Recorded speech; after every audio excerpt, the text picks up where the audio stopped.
Bonjour à tous et bienvenue dans Waldorado. Aujourd'hui, nous allons déguster les meilleures bulles au monde. On n'est pas très loin de Mons, dans le plus grand vignoble de Belgique. J'ai nommé le Chandéol.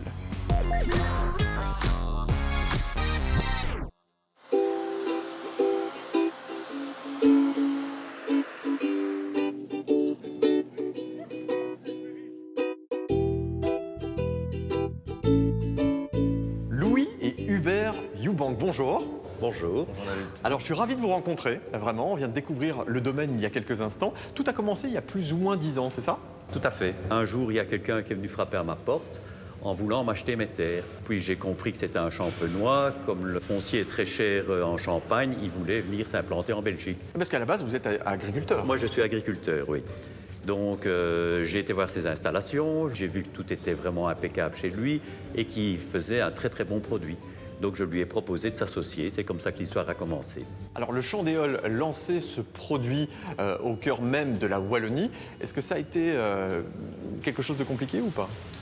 C'est toujours une aventure de planter de la vigne, c'est quand même une inconnue. On savait que le sol et la typicité de terroir étaient vraiment excellentes, mais on savait aussi qu'il y avait déjà des belles réussites en Wallonie. J'aime bien toujours mettre le Chandéol en avant, mais j'aime bien également mettre en avant plein d'autres vignobles, que ce soit vin de Liège, Bioul, Chenois. Donc on avait quand même une certaine confiance. Le risque était sans doute de commencer tout de suite par 9 hectares, ce qui est beaucoup pour lancer un domaine. Ensuite, on s'est entouré des compétences champenoises, donc on a été chercher un peu dans un monde du football, le meilleur entraîneur, les meilleurs joueurs. Et on a fait jouer ça ensemble. Avec l'expérience de mon oncle dans ses différentes entreprises et la mienne, je pense que la recette était lancée. Oui, en fin de compte, une vraie histoire de famille pour le coup. C'est une belle histoire familiale parce qu'on sait que les générations suivantes arrivent. Et pour des terriens, c'était extrêmement intéressant de pouvoir se dire qu'un jour on allait transmettre le domaine et travailler en famille. On s'entend excessivement bien et on amène chacun notre compétence et notre complémentarité dans nos activités. Alors, il y a des prix qui ont été attribués au Chandéol. C'est assez exceptionnel parce qu'on a été plusieurs fois primé dans le mondial des vins, mondial de Bruxelles. On a été élu meilleure bulle du monde. On a été au concours de Francfort, à Londres, au meilleur chardonnay du monde en France, un concours qui est pratiquement réservé qu'à des Français. Le Chandéol, en quelques chiffres, est-ce qu'on peut en savoir plus? Alors en chiffres, le chiffre qui intéresse le plus, c'est le nombre de bouteilles annuelles. Ça va dépendre du climat, de la vendange, entre 150 et 200 000 bouteilles pour l'instant. En sachant qu'avec ce qu'on a planté et ce qu'on va planter, on a un objectif de faire 500 à 600 000 bouteilles par an. Ce qui est la demande en fait actuelle. Donc c'est très difficile d'avoir du Chandéol pour l'instant, donc il faut être patient. Mais d'ici 4-5 ans, on aura les 500 000 bouteilles pour 52 hectares plantés. Combien de personnes travaillent dans l'entreprise? Alors pour l'instant, c'est une vingtaine de personnes. Avec tout le département œnotouristique, la vigne, la cave, on va passer à 40 personnes l'année prochaine. Et si on prend le restaurant, c'est une bonne vingtaine de personnes également. Donc ça fait déjà une entreprise de 60 personnes. Est-ce que vous pouvez me dire si les vendanges étaient bonnes cette année? Alors cette année, les vendanges étaient exceptionnelles. Donc, tout d'abord, on a vendangé avant la mi-septembre, ce qui n'était jamais arrivé. On a eu un été de Provence, du Rhône ou de la Bourgogne, donc ce qui a fait que le raisin a une qualité exceptionnelle. Donc on va sans doute sortir un millésime de rêve et on va encore gagner plein de concours. Bon, on va découvrir tout ça alors. Tout à fait. Avec plaisir.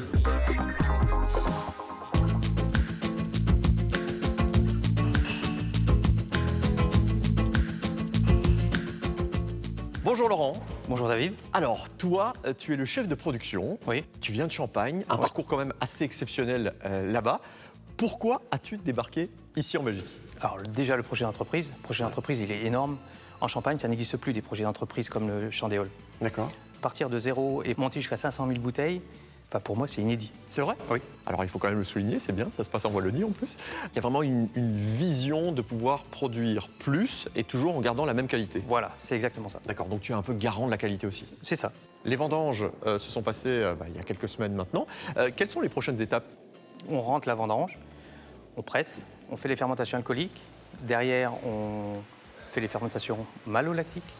Et après, on fait les assemblages. C'est le mélange, c'est ça? Voilà, mélanger les cuves l'une à l'autre de façon à obtenir un goût maison constant d'une année sur l'autre. Ensuite, on va faire la mise en bouteille. On rajoute des levures et du sucre pour faire la prise de mousse. Les levures et le sucre produisent le gaz carbonique qui est dissous dans le vin et qui produit les bulles magiques du Chandéol. Les fameuses bulles magiques. Ça prend combien de temps tout ce process?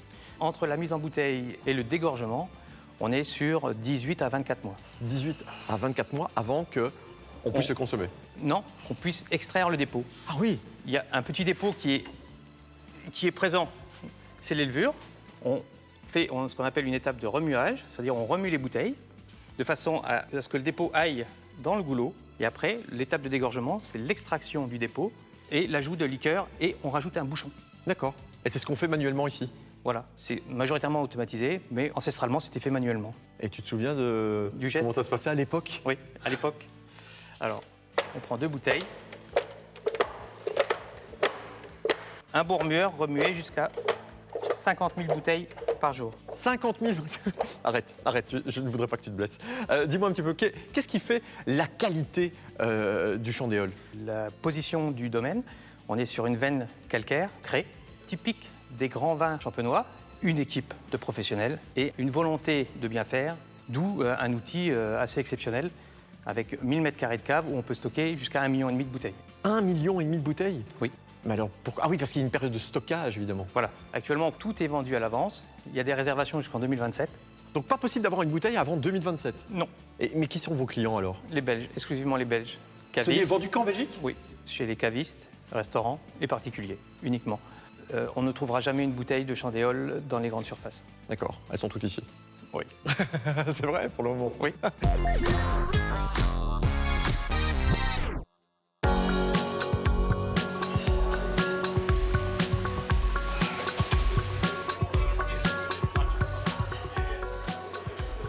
Baptiste et Serge, bonjour. Bonjour David. Bonjour David. Serge, tu es responsable événementiel ici.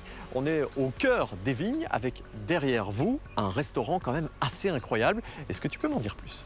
Donc c'est un restaurant qui existe maintenant depuis une bonne année, qui vient de terminer sa deuxième saison d'été. Et on a voulu offrir à nos clients une expérience supplémentaire à la découverte du chai en leur proposant évidemment de venir déguster et nos boissons, mais également des produits de bouche typiquement belges. Et alors la grande nouveauté évidemment, c'est que cette année on y a ajouté une grande terrasse de 200 m², donc on a vraiment un site ici qui est absolument magnifique pour venir déguster une coupe de chandéol. Alors là, il y a un magnifique rayon de soleil, c'est génial pour la terrasse, mais pour l'hiver, ça se passe comment? Alors pour l'hiver, on va transformer le restaurant d'été en chalet d'hiver. Il ne sera pas ouvert aux clients toute l'année, mais en tout cas à partir de la mi-novembre jusqu'à la fin décembre, on va pouvoir accueillir 150 couverts avec une carte de brasserie bien hiver, bien chalet de montagne comme la Tartiflette par exemple. Bah, vivement l'hiver alors. Ah bah oui. Alors découvrir, tu le disais, des mets, des boissons, mais aussi découvrir le vignoble, parce que c'est possible. Toi Baptiste qui t'occupe de la communication et du marketing, vous avez développé tout un tas d'activités autour. Oui, bien entendu. Il y a une chose qui est importante, c'est les visites guidées.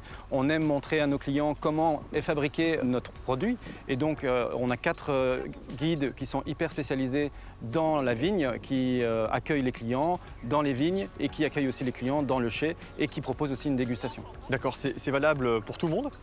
C'est ouvert à tout le monde. Bien entendu, les enfants n'auront pas droit à la dégustation, mais on a des familles qui viennent, des spécialistes, des œnologues et aussi des écoles. Ah ouais. Donc c'est vraiment ouvert à tout le monde. T'en parles super bien en tout cas.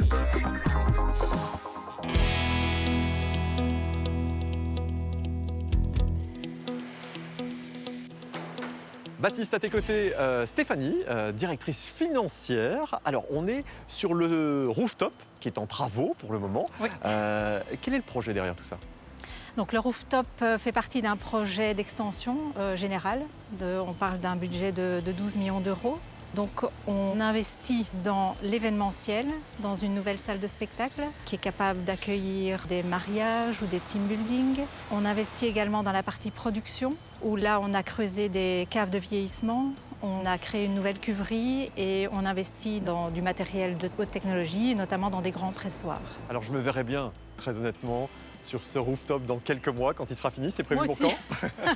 C'est prévu pour quand? Donc c'est prévu pour mars. Pour mars. Mars 2023.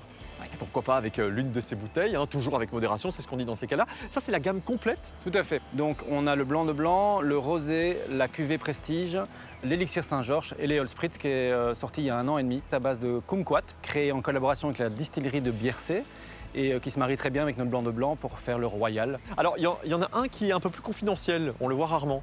Oui, c'est la cuvée réserve. En fait, c'est une cuvée qui vieillit plus longtemps. Donc elle reste 48 mois en cave au lieu de notre blanc de blanc qui lui reste entre 18 et 24 mois. D'accord. Alors, en termes de ressources humaines, vous vous étendez, vous développez. Alors, j'imagine que vous recherchez différents profils.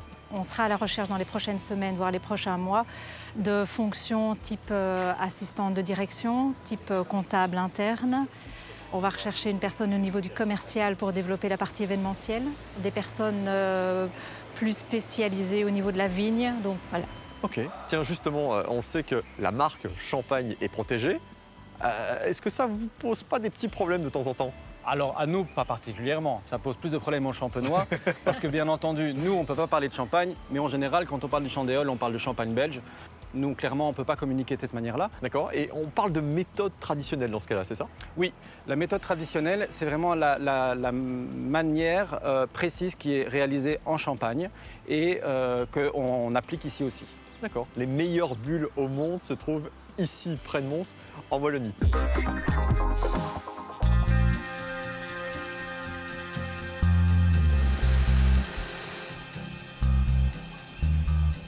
Hubert, à tes côtés, ton épouse, Anne-Sophie. Bonjour Anne-Sophie. Bonjour David. Alors, dans tes mains, un produit dérivé de ces vignes qui nous entourent. Oui, exactement. Alors je dirais que c'est un peu la concrétisation d'un rêve, puisque c'est vrai que depuis que Hubert a créé le vignoble en 2010, j'avais ce rêve enfoui en moi de pouvoir lancer une gamme de cosmétiques à partir de la vigne. Il est parvenu à faire une des plus belles bulles du monde. Il n'y avait pas de raison que la vigne ici belge ne regorge pas aussi de pépites.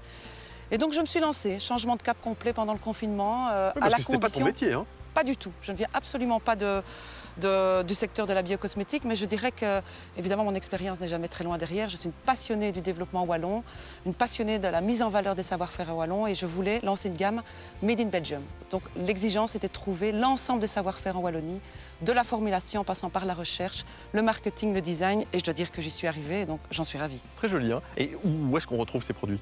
Mon rêve, c'était de pouvoir les placer en pharmacie. Une maman pharmacienne, ça n'y est pas pour rien, parce que je trouve que la pharmacie est un gage de reconnaissance. Et donc, j'ai eu la chance de frapper aux portes des premières pharmacies qui ont dit oui. Aujourd'hui, je compte plus de 140 points de vente après 9 mois de commercialisation. J'en suis super heureuse. Et puis, on continue pour étendre le réseau en Wallonie et en Belgique de façon générale. Qu'est-ce que t'en parles bien? C'est incroyable, vraiment. Hein? C'est vrai, hein? Elle est douée, du mal de passer après, là. Alors, justement, l'avenir, les projets, il y en a beaucoup, j'imagine. Alors évidemment, tous les jours, on a une nouvelle idée, donc c'est ça qu'on doit un petit peu se modérer. Un jour, on pense au logement, un autre jour, on pense à une bière, à une distillerie, à planter des pommiers, à faire un parcours nature. Et donc c'est vrai que tous les jours, il y a des nouvelles idées. Le but, c'est d'attirer un maximum de visiteurs, de faire découvrir notre passion, de faire découvrir cet endroit qui est extraordinaire et surtout déguster nos bulles. Mais je suis ravi, franchement, de vous avoir rencontré et d'avoir découvert cet endroit qui n'est pas très loin de chez ma mère, d'ailleurs. Voilà. Merci en tout cas à vous deux et à très vite. Merci à toi, David. Allez, on se retrouve prochainement dans Waldorado pour la découverte évidemment de nouvelles pépites wallonnes. Je vous dis à bientôt.